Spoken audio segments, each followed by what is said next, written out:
Yan, magandang araw muli mga kabiltek. Welcome back muli sa ating munting tahanan, Biltek Motor Ride. And for today's video mga kabiltek, dahil maraming nagtatanong sa atin kung magkano ko nga ba nabili si SC Project natin para kay Honda Click. So eto na siya mga kabiltek. So bago ko i-proceed kung saan ko siya nabili, so eto muna yung nabili natin mga kabiltek na SC Project. Eto siya. So, ito yung sa loob niya. Ayan, medyo makinis pa naman siya, goods pa naman. Ayan, medyo may konting gas-gas lang pero hindi naman yan big deal sa akin. Ang mahalaga yung tunog. Ayan. So, ngayon, ito yung mga kasama doon sa nabili natin. Ito mga tornilyo, spring natin na gagamitin mamaya pagkabit natin to kay Honda Click. And then, itong elbow niya, kasama na rin siya. Plug and play lang to mga kabiltek. Tatanggalin lang natin doon yung tornilyo. At the same time, may kasama na rin pala siyang silencer. Kakabit lang natin yan sa loob ng pipe natin. Ayan. And then, mamaya paparinig ko sa inyo yung tunog ng may silencer, walang silencer, at merong double silencer. At ngayon, eto naman yung, hindi ko lang alam kung pwede natin to, kung compatible siya dun sa dulo, then sasalpak natin sa pipe. And then, eto naman yung magsisilbing pinaka-lock ng pipe natin. So, plug and play lang pala to mga kabiltek yung gagawin natin. Tatanggalin lang natin yung gasket doon sa pinaka-stock natin. So, eto na nga mga kabiltek yung naging transaction natin para doon sa SC Project na binili natin. Una, nakita ko dyan yung post ni Sir Jaja sa marketplace, yung SC Project para kay Honda Click. And then, ang unang presyo niya dyan is 2.5 based doon sa post niya. And then, tumawad ako kung kaya ng 2,000. So, nag-confirm naman siya. Sa madaling salita is hindi pala sa kanya yung pipe. And then, tinutulungan niya lang pala yung kaibigan niya. And then ngayon, sinend niya sa akin yung Facebook ng kaibigan niya, si Sir Roman. And then, nag-confirm na doon si Sir Roman sa offer ko na kung kaya, from 2,500, gawin na lang 2,000 pesos. So, gawa ng second hand. And then, siyempre, madaling salita, is tinanong natin kung ano yung naging issue, kung bakit binebenta niya yung pipe na SC Project. And then, sabi niya gano'n, pinagalitan daw siya ng kanyang air mats. Ayan. And then, tinanong ko sa kanya kung ilang buwan niya nagamit. Sabi niya, walang buwan, walang week, araw lang daw. So, ibig sabihin, days lang mga kabiltek.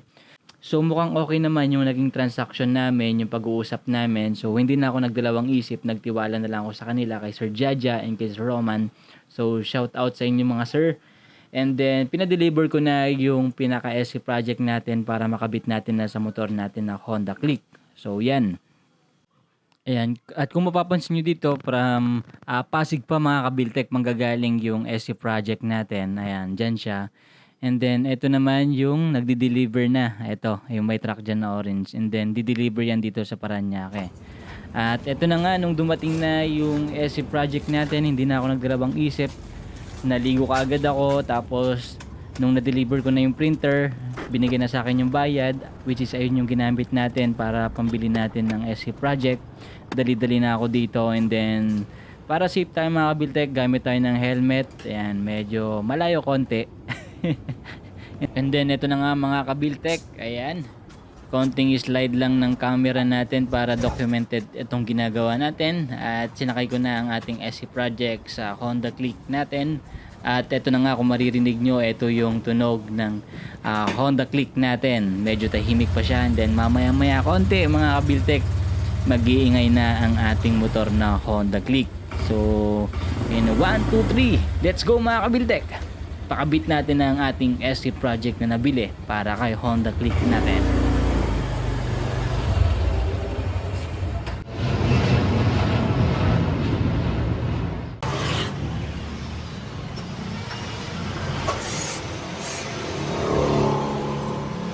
At ito na nga mga kabiltek, napakabit natin na ang ating SC Project sa motor natin na Honda Click. Talaga namang makikita natin yung difference niya. Talagang napakaganda at astig ng pagkakabit at yung posture ng SC Project natin.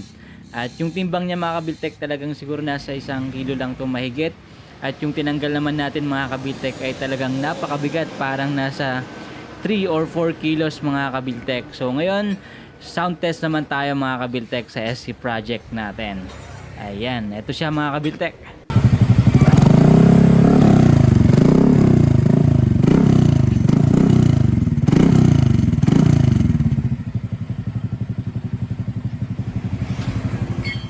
At eto na nga mga kabiltek, yung itsura ng SC project natin ng malapitan. Eto siya, talagang napakaganda at bagay na bagay sa motor natin na Honda Click.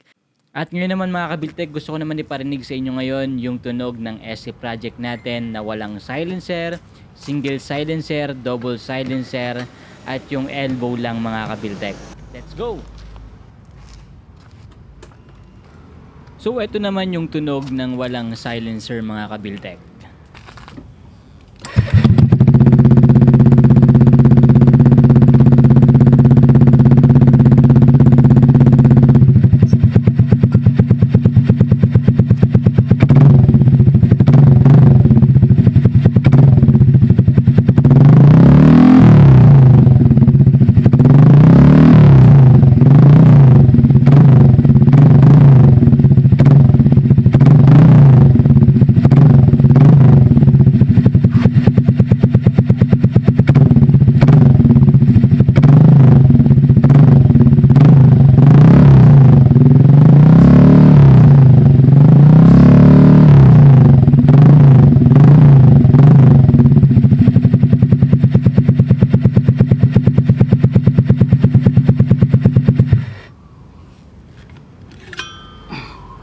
Then next naman natin mga kabiltek, ito naman yung tunog ng single silencer sa loob ng pipe natin.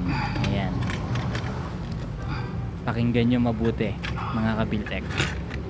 And then kung mapapansin nyo dito mga kabiltek, medyo lagitik dito yung bakal natin sa loob or yung silencer niya. Gawa ng hindi pa siya nakapix.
At next naman natin dito mga kabiltek, ito naman yung tunog ng double silencer dito sa unahan at doon sa loob ng pipe natin.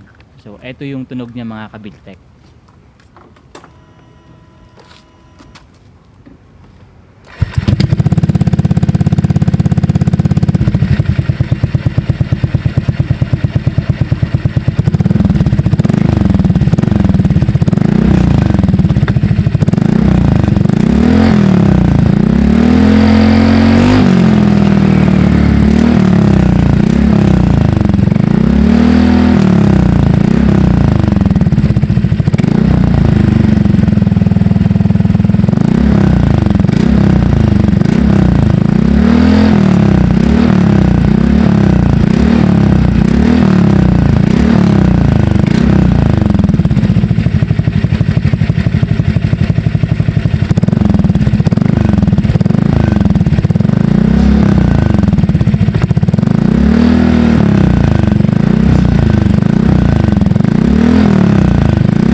And then itong next naman natin mga kabiltek, ito naman yung nabili nating silencer sa Shopee na worth of 300 pesos. At ang datingan naman ito mga kabiltek, pag nakalagay na siya dun sa SC project natin, parang tunog ano siya, apido pipe ang datingan. Talagang sobrang ganda rin pag narinig nyo siya in actual mga kabiltek. Mas lalo na pag pinatakbo nyo yung motor ninyo na kabit itong silencer na to. And then meron pa yung isa mamaya mga kabiltek yung pinagawa naman natin. Ayan. So eto, pakinggan nyo siya mga kabiltek.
At next naman natin mga kabiltek, ito naman yung tunog ng single silencer dito sa unahan.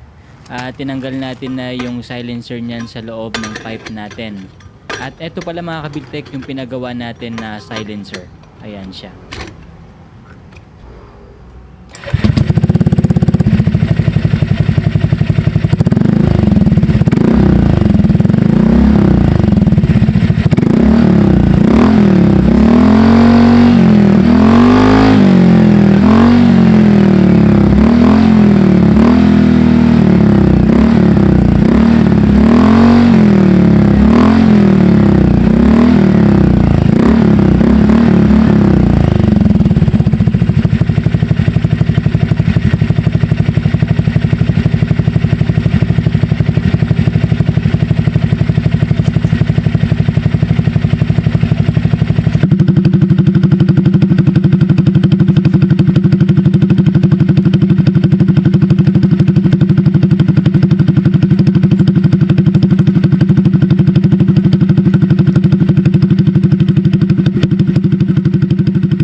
At yan mga kabiltek, finally nakapili na tayo kung ano yung magandang combination para sa everyday use natin para kay Honda Click natin.